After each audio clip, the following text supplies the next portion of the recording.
Hello, cái đây lấy con nào nghe mà nói chung là chặt skin người ta là chặt skin free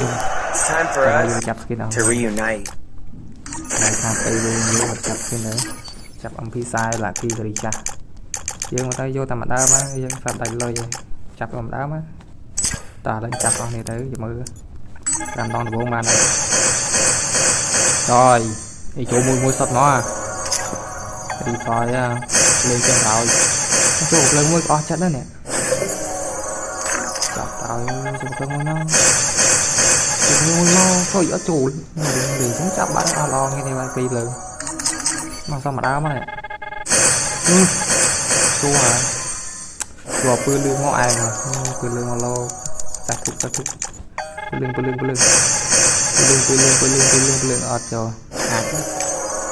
trời liền đây quan phải chứ nó mà quan phải cho ban muối nè trời thì chấm chắp á cái vô mà ui bán muối chắp rồi đi chọc trời à phải con vô giờ vô nó còi ban muối vô thế ở chưa to cái sạc cam chưa cái cắp sao đánh chắc vô mà ao cho đồ chỉ có bị vô nó sụt vui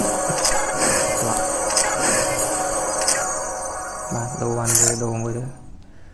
tôi nhắm salad này đây bươn đi trang này thôi tại giờ bươn lương quá sao giờ đẹp miên nè đẹp miên wow đồ mới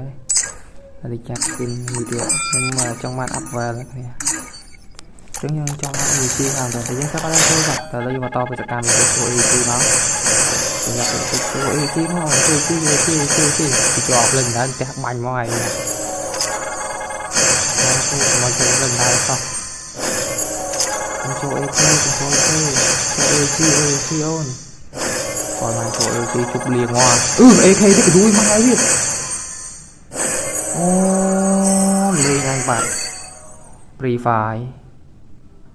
hãy thời giờ đặc trưng cho mình chọp rồi trời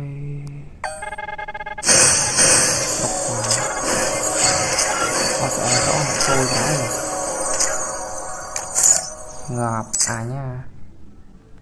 anh bạn này đi It's time for us to reunite. It's time. người chơi làm mà thì app ban và pas là app ban pal mùi mà control pi còn phải tiệt đã phải dùng ban pal mùi lại chấm cái nhạc này màu đã skin video. It's time for us to reunite. Trời ơi It's time for us to reunite. It's time.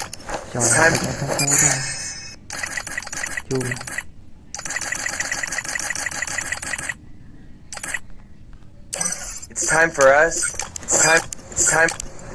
It's time for us to reunite. It's time for us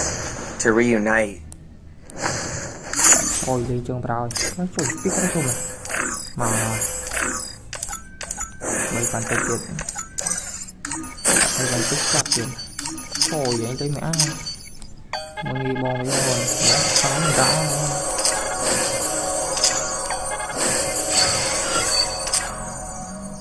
cho tiền ăn ra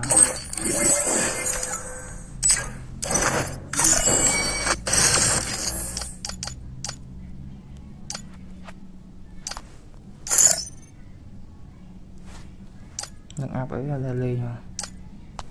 còn áp AK mà vô vài phần mà